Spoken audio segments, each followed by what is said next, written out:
Welcome, Della. We are doing a project here with Region X to educate our brothers and sisters in air traffic and within Region X itself on what we all do. You're a member of our aircraft certification unit, and I was wondering if you could describe to us what you do for the FAA. Oh, sure, Brad.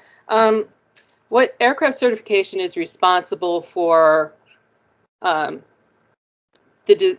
the design of all aircraft engines and propellers that are participating in the NAS. We make sure that they're meeting the certification regulations, which basically are design of the systems, design of the aircraft itself, to make sure that it is safe and meets the minimum requirements. We work on all kinds of aircraft, from airships to balloons to small general aviation airplanes up to, the big transports. We're doing a lot of work now with unmanned aircraft systems. One of our units is working a lot on trying to come up with what regulations and requirements those new entries into the NAS need to meet in order to work within the system and not cause issues.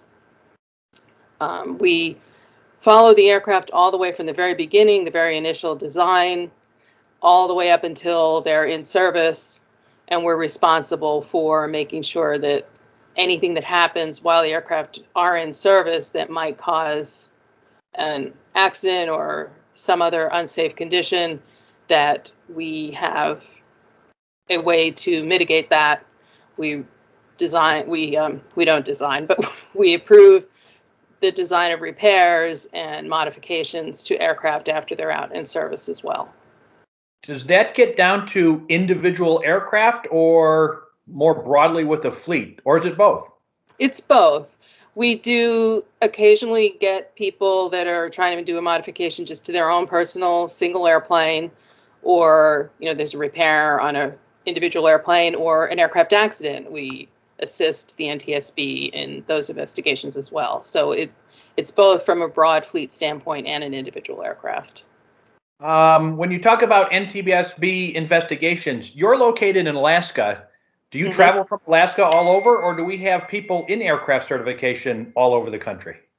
We have people all over the country, and we do sometimes travel to other locations for investigations like that. We've had people in our unit travel overseas to assist in investigations, especially when it's something like a Boeing aircraft that can have a large impact on the fleet.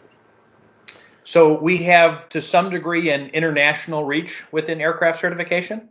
We do. We have people stationed in places like Singapore and Brussels permanently as well. Okay. You're an engineer working for the agency. Classically, I think our NACA brothers and sisters only think of our engineering group as specifically our engineers and architects. But really, we're embedded all over the agency in several different lines of business. So while you personally are an engineer, do you have other engineers that work in aircraft certification? We do have a lot of engineers within our organization, and they run all kinds of different specialties, from structures to electrical, mechanical, people that specialize in things like human factors engineering. So yeah, we run a wide gamut of specialties within aircraft certification. Wow.